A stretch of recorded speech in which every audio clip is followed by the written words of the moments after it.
అందరికీ నమస్కారం. తెలుగు కథల నిలయం ఛానల్‌కి స్వాగతం. మధ్యాహ్నం భోజనం చేసి పడుకుని ఆంధ్రభూమి తిరగేస్తుంటే చిన్నగా కునుకు పట్టింది జ్యోతికి. కాలింగ్ బెల్ వినిపించి ఉలిక్కిపడి లేచి ఆవలిస్తూ వెళ్ళి వీధి తలుపు తీసింది. ఎదురుగా మామగారి మేనమామ కోడలు రమ, ఆమె కూతురు అనిత నిలబడి ఉన్నారు. పక్కనే సూట్ కేసు, బ్యాగ్. రండి పిన్నిగారు, మంచి ఎండలో బయలుదేరినట్లున్నారు. బస్‌కు వచ్చారా? కుశల ప్రశ్నలతో ఆహ్వానించింది జ్యోతి. అవునమ్మా, 1 గంటకు నాన్ స్టాప్ బస్సుంది. భోంచేసి అది ఎక్కాం. చాలా ఎండగా ఉంది. జ్యోతి అందించిన మంచినీళ్ళ గ్లాస్ అందుకుంటూ అంది రమ. కంగ్రాచ్యులేషన్స్ అనిత, మంచి కాలేజీలో సీట్ కొట్టేశావు. అభినందిస్తున్న జ్యోతి వైపు ఆరాధనగా చూసింది అనిత.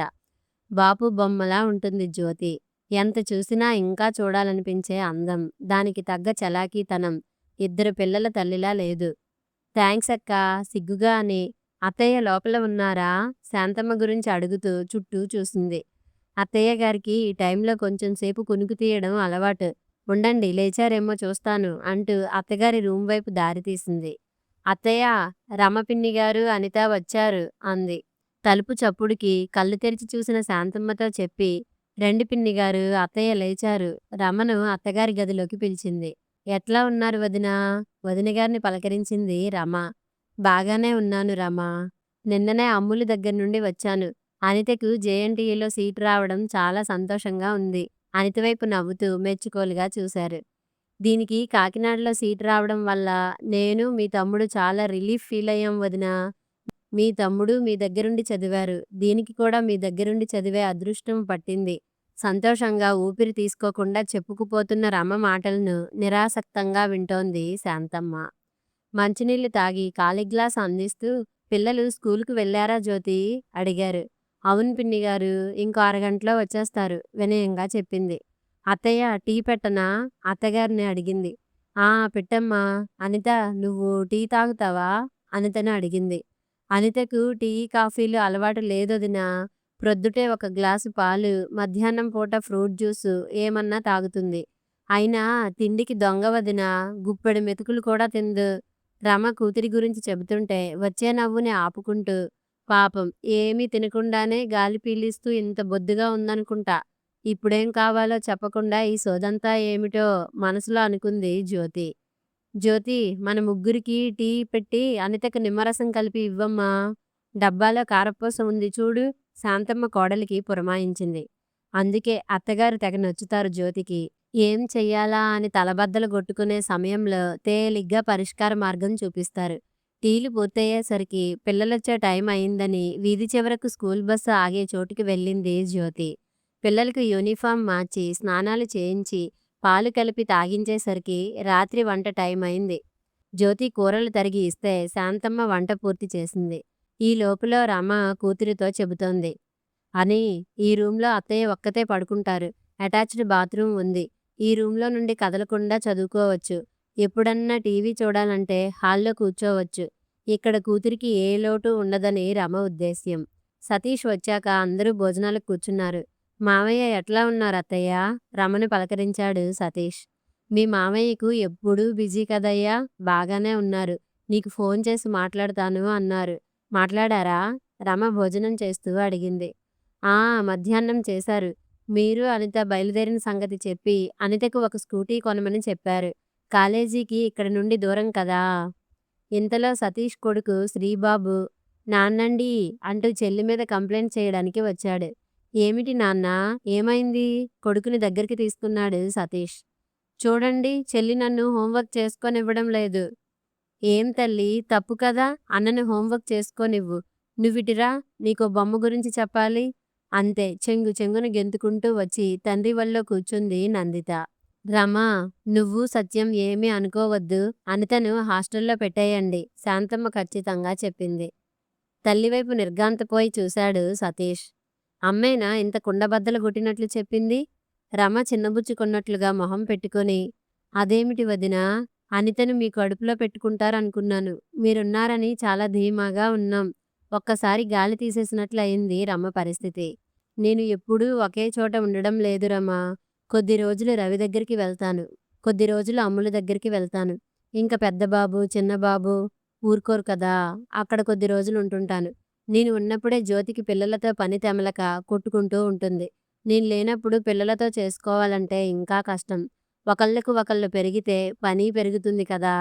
అత్తగారి మాటలకు జ్యోతికి ఒక పక్క ఆనందంగా ఉన్నా, అత్తగారు ఇంత ఖచ్చితంగా చెబుతారని ఊహించక అయోమయంగా చూసింది. సున్నితంగా మాట్లాడే శాంతమ్మే తెలుసు జ్యోతికి. అనితకు కాకినాడలో సీటు వచ్చినప్పటి నుండి జ్యోతిని మెంటల్‌గా ప్రిపేర్ చేశాడు సతీష్. అమ్మ ఎంతమందిని ఇంట్లో పెట్టుకుని చదివించిందో, వాళ్ళని ఎట్లా చూసేదో చెప్పి, తప్పదు మనం చూడాలి అని చెప్పాడు. భర్త మాటలకు ఎదురు చెప్పలేదు కానీ, జ్యోతికి చెయ్యగలనా అని బెంగగానే ఉంది. చిన్నబుచ్చుకున్న మొహాలతో బెడ్రూంలోకి దారితీశారు రమ, అనితలు. పక్కలు సర్ది వచ్చింది జ్యోతి. వంటగది సర్దుతున్న తల్లి దగ్గరికి వచ్చి, అదేంటమ్మా అట్లా చెప్పేశావు? అత్తయ్య చిన్నబుచ్చుకుంది. సత్యం మావయ్య ఏమనుకుంటారు? శని, ఆదివారాలు ఇంటికే వెళ్ళిపోతుంది కదా! 2 గంటల ప్రయాణం. మరీ అంత ఖచ్చితంగా చెప్పకుండా ఉండాల్సింది సతీష్ తల్లితో అన్నాడు. కన్నా, ఈ విషయంలో నువ్వు కలుగజేసుకోవద్దు. సత్యం మావయ్యతో నేను మాట్లాడతాను. అంచెనిష్ఠూరం కన్నా ఆదినిష్ఠూరం మేలు. సత్యం మావయ్య కాలేజీలో చేరినప్పుడు ఇప్పుడు నువ్వన్నట్లే మీ నాన్నగారు కూడా పోన్లే శాంతి, వారంలో 5 రోజులే కదా! మిగిలిన 2 రోజులు ఇంటికి వెళ్ళిపోతాడు అంటూ నచ్చజెప్పారు. ఒక్కో వారం ఒక్కో ఆటంకం వచ్చేది. ఏవో మిడ్ ఎగ్జామ్స్ అని, ఇంకా ఏవో పెడుతుండేవారు. అక్కడికి వెళ్తే చదువు సాగడం లేదని ఎప్పుడో 2 నెలలకో, 3 నెలలకో వెళ్ళేవాడు. అది అలా ఉంచితే నాన్నగారి ఇంకో మేనమామ కూతురికి గర్ల్స్ పాలిటెక్నిక్‌లో సీటు వచ్చింది. నీకు తెలుసు కదా వాణి. నో అని చెప్పడానికి ఛాన్స్ లేదు. సత్యం ఉన్నందువల్ల వాణిని కూడా పెట్టుకోవాల్సి వచ్చింది. ఇట్లా మీరు పెద్దయ్యేంత వరకు ఏవో లింకులు ఉంటూనే ఉన్నాయి. శాంతమ్మ ఆగింది. అవునమ్మా, నాకు అవన్నీ గుర్తున్నాయి. కానీ అప్పుడు నువ్వు, నాన్నగారు బంధువులందరినీ ఆదరించి, ఇప్పుడు మేము చెయ్యలేమని వదిలేస్తే ఏం బాగుంటుంది? మన కుటుంబానికి బంధువులలో మంచి పేరుంది కదా! సతీష్‌కి ఇంకేం మాట్లాడాలో అర్థం కాలేదు. ఆ మంచి పేరే మా మీద మాకు విసుగొచ్చేటట్లు చేసింది కన్నా! మీ చిన్నతనంలో మేము పడ్డ పాట్లు మీరు పడకూడదు. మంది ఎక్కువైతే మజ్జిగ పలచనవుతుందన్న సామెతగా ప్రతి చిన్న విషయానికి ఆలోచించి, ఆలోచించి అడుగు వేయాల్సి వచ్చేది. మనది అటూ ఇటూ నలుగురున్న కుటుంబం. ఏదో ఓ ప్రయాణం తగులుతూ ఉండేది. ఇద్దరం కలిసి వెళ్ళడానికి ఉండేది కాదు. 5గురిని అంటే మీరు ముగ్గురు వాళ్ళిద్దరూను. అందర్నీ ఎవరి మీద వదిలి వెళ్తాం? నేను వెళ్ళాల్సి వచ్చే సందర్భం అయితే తెల్లవారుజామున లేచి అందరికీ వంటలు చేసి వెళ్ళేదాన్ని. ఒక్కోసారి నాన్నగారు ఒక్కరే వెళ్ళి వచ్చేవారు. కొంతమంది బంధువులతో రాలేదని నిష్ఠూరాలు. సరే ఇవన్నీ ఒక వంతైతే నాన్నగారికి నాకు ప్రైవసీ ఉండేది కాదు. ఆఖరి మాట చెప్పలేక చెప్పింది శాంతమ్మ. అమ్మ అర్ధోక్తిగా ఆగిపోవడం గమనించిన సతీష్ అనుకున్నాడు. నిజమే, అప్పట్లో ఇవన్నీ ఆలోచించే వయసు లేదు కదా! ఒకటి మాత్రం గుర్తుంది. బాత్రూంకి ఎప్పుడూ క్యూ సిస్టమే. అందరిది ఒకటే టైము. ఉన్నది ఒకటే బాత్రూం. అమ్మ ఎక్కువగా సర్ది చెబుతూ ఉండేది. కన్నా, ఇప్పుడు నువ్వు అనితని పెట్టుకుంటావు. వచ్చే సంవత్సరం చిన్నన్నగారి అబ్బాయి రావచ్చు. ఇట్లా ఏదో లింకు ఉంటూనే ఉంటుంది. జ్యోతి కూడా చురుగ్గా చేసుకోవడం వల్ల బంధువులందరూ శాంతమ్మకు తగ్గ కోడలు అంటూ పొగుడుతూ ఉంటారు. మా చురుకుదనాల వల్ల మాకు అలసట తప్ప ఏమీ ఉండడం లేదు. ఈ పాటలన్నీ పడి పడి అలసిపోయాను కన్నా! ఏది ఏమైనా మీ మీదకు ఏమీ రానివ్వను. ఆ చెడ్డ పేరేదో నేనే వేసుకుంటాను. నేను పడ్డ కష్టాలు నాతోనే పోనీ. శాంతమ్మ సతీష్‌కు నచ్చచెప్పింది. పోనీలే అత్తయ్య, పెట్టే బేడా సర్దుకుని ఎంతో ఆశతో వచ్చారు. కొద్ది రోజులు చూసిన తరువాత హాస్టల్లో పెట్టమందాంలే. అత్తగారికి నచ్చచెప్పడానికి ప్రయత్నించింది జ్యోతి. ఈ అనుభవమూ అయింది నాకు. మా పిన్నత్తగారి మనుమరాలు ఉమెన్స్ కాలేజీలో జాయిన్ అవ్వడానికి వచ్చింది. మా పిన్నత్తగారి అమ్మాయి ఏమందంటే, వదినా ఒక్క 6 నెలల పాటు నీ దగ్గర ఉంటుంది.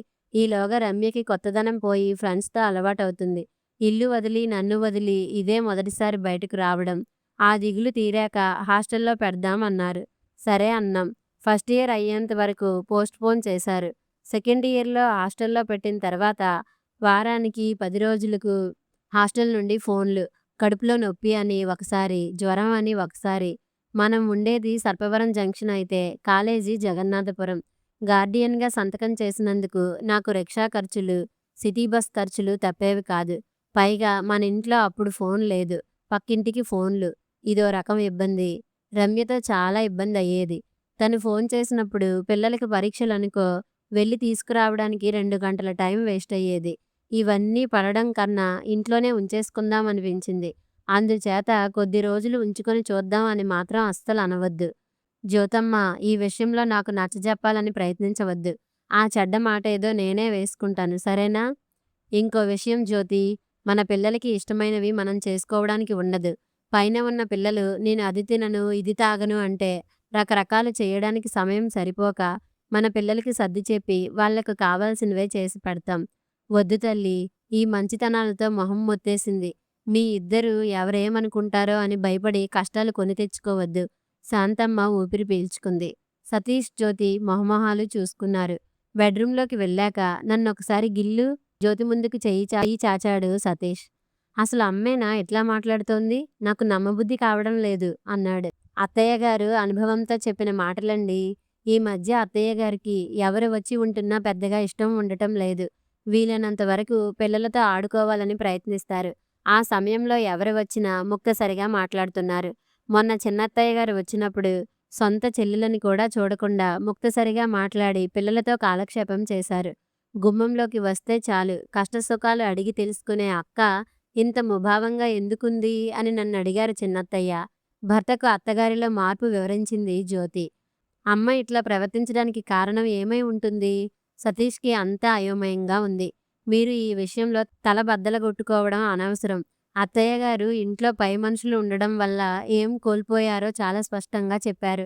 ఆవిడ పడ్డ కష్టాలు మనం పడకూడదని ఆవిడ తాపత్రయం.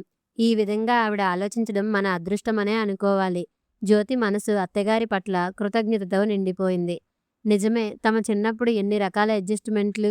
తను, చెల్లి ఏదైనా అడిగితే చాలా శాంతంగా సమర్థించి చెప్పేది అమ్మ. ఆ సర్ది చెప్పడం వెనకాల ఎంత ఆవేదన దాగుందని అప్పుడు అర్థమయ్యేది కాదు మా పసి మనసులకు. పాపం నాన్నగారు కూడా అంతే. ఆఫీస్ నుండి అలసిపోయి వచ్చినా సరే, శాంతి పిల్లలతో చేయడం కష్టమవుతుంది కదూ అని ఒక్కోసారి అనేవారు. ఒక్కోసారి అమ్మ మీద విసుక్కునేవారు. అంతా నీ వల్లే. అందరితోనూ నవ్వుతూ మాట్లాడడం, వాళ్ళ ఇష్టాయిష్టాలను గుర్తుపెట్టుకొని అమర్చి పెట్టడం, శాంతంగా ఉండడం వల్ల అందరూ మనింటికి వస్తున్నారు. ఒక్కళ్ళన్నా గీత ఇంటికి వెళ్తున్నారా? ఎప్పుడు చూడు ఉసూరుమంటూ ఉంటుంది గీత అని విసుక్కుంటే, అంటే గీతలా ఉండనా నేను కూడా? అమ్మ కవ్వించేది. గీత మా చిన్నమ్మ, నీకు తెలుసుగా. ఎవరొచ్చినా వాళ్ళింటికి వెళ్ళడానికి భయపడిపోతారు. సతీష్ జ్యోతికి వివరంగా చెప్పాడు. వీలు కుదిరినప్పుడల్లా ఏదో ఒకటి చెబుతూ ఉంటాడు. తెల్లారి లేచిన వెంటనే శాంతమ్మ మొదట చేసిన పని సత్యంకు ఫోన్ చేయడం. సతీష్ హాల్లో కూర్చొని పిల్లలతో ఆడుతూ పేపర్ తిరగేస్తున్నాడు. జ్యోతి వంటగదిలో టిఫిన్ చేసే ప్రయత్నంలో ఉంది. రాత్రి శాంతమ్మ మాట్లాడిన తీరును జీర్ణించుకోలేనట్లు స్తబ్దుగా కూర్చుంది రమ. అనిత స్నానం చేయడానికి వెళ్ళింది. హలో సత్యం, నేను శాంతక్కను. ఆఫీస్లో బిజీ అట కదా, రమ చెప్పింది. సత్యం, నీతో ఓ ముఖ్యమైన విషయం చెప్పడానికి ఫోన్ చేశాను. నువ్వు అర్థం చేసుకుంటావని తెలుసులే. అదేనయ్యా, నీ కూతురు అనిత సంగతి. నీ కూతురికి నువ్వు చదివిన కాలేజీలోనే సీటు రావడం చాలా సంతోషం. ఇంకపోతే అనితని మా ఇంట్లో ఉంచడం కుదరదయ్యా. జ్యోతికి పిల్లలతో కష్టమవుతుందని. శాంతక్కేమిటి ఇట్లా మాట్లాడుతుందని ఆశ్చర్యపోతున్నావు కదూ? తప్పు లేదయ్యా. నేను పడ్డ అవస్థలు నా కోడలు పడకూడదు. నీకు తెలిసుండి నేనెప్పుడైనా రెస్ట్‌గా ఉన్నానా? మానసికంగానూ, శారీరకంగానూ చాలా అలసిపోయి ఆలోచించి తీసుకున్న నిర్ణయం ఇది. వినడానికి మీకు కష్టంగానే ఉండొచ్చు. అనితని ఈరోజు కాలేజీకి పంపించిన తర్వాత ఇక్కడ హాస్టల్స్, పేయింగ్ గెస్ట్ అకామిడేషన్స్ ఎక్కడ మంచిగా ఉన్నాయో తెలుసుకొని మేం దగ్గరుండి జాయిన్ చేస్తాం. సరేనా? రమతో మాట్లాడతావా? ఉండు పిలుస్తాను. ఫోన్ పక్కన పెట్టి రమను పిలిచింది. రమ ఈ సంభాషణ అంతా వింటూనే ఉంది. రమతో ఏం మాట్లాడారో మరి. తర్వాత నవ్వుతూ బాగానే ఉంది. సతీష్ అమ్మ మాట్లాడే విధానం అంతా వింటూనే ఉన్నాడు. అమ్మలో వచ్చిన ఈ మార్పును చెల్లితోనూ, రవితోనూ షేర్ చేసుకోవాలనిపించింది. రవికి ఎస్ఎంఎస్ ఇచ్చి ఫోన్ చేయమని చెల్లికి ఫోన్ చేశాడు. రవి అమెరికాలో ఉంటాడు. చెల్లికి ఫోన్లో అనిత విషయం అంతా వివరంగా చెప్పాడు. ఎవరన్నా ఇంటికి వస్తే మనం సరిగా పలకరించకపోతే చీవాట్లు పెట్టే అమ్మ, ఎవరొచ్చినా మనకి తోచిన మర్యాదలు చేయాలని నీతులు బోధించే అమ్మలో ఈ మార్పు నాకు అస్సలు అంతుపట్టడం లేదే. ఇక్కడికి వచ్చినప్పుడు కూడా అంతే సతీషు. అమ్మ వచ్చిందని తెలిసిన వెంటనే ఇక్కడున్న మన చుట్టాలందరూ వస్తారు కదా. కానీ ఈసారి అమ్మ వాళ్ళతో ఫోన్లో మాట్లాడేటప్పుడు ఎవరిని రండి అని ఆహ్వానించలేదు. పైపెచ్చు వస్తామని ఫోన్ చేసినా వాళ్ళకి ఏదో ఒక సాకు చెబుతుండేది. మేం బయటకు వెళ్తున్నామనో, ఊరు వెళ్ళిపోతున్నాననో చెప్పేది. ఒకసారి అడిగాను కూడా, ఏమిటమ్మా అట్లా చెప్పేస్తున్నావు అని. ఏం లేదు తల్లీ. నాకు ఏదో ఒకటి రాసుకోవడం అలవాటు కదా! ఎవరన్నా ఉంటే రాయడం అవ్వడం లేదు. సగం సగం రాసినవన్నీ ఉండిపోయాయి. అవి పూర్తి చెయ్యాలి. వీళ్ళందరితోనూ కాలక్షేపం చేస్తుంటే నా రచనా వ్యాసంగం మూలపడిపోతుంది అంటూ చెప్పుకొచ్చింది. ఏదో టైంపాస్ కోసం రాస్తున్నాను అనే అమ్మేనా ఇట్లా మాట్లాడిందని నేను ఆశ్చర్యపోయాను. ఉండు సతీషు, కాల్ వెయిట్ వస్తుంది. రవి కాల్ అయితే కాన్ఫరెన్స్ కలుపుదాం.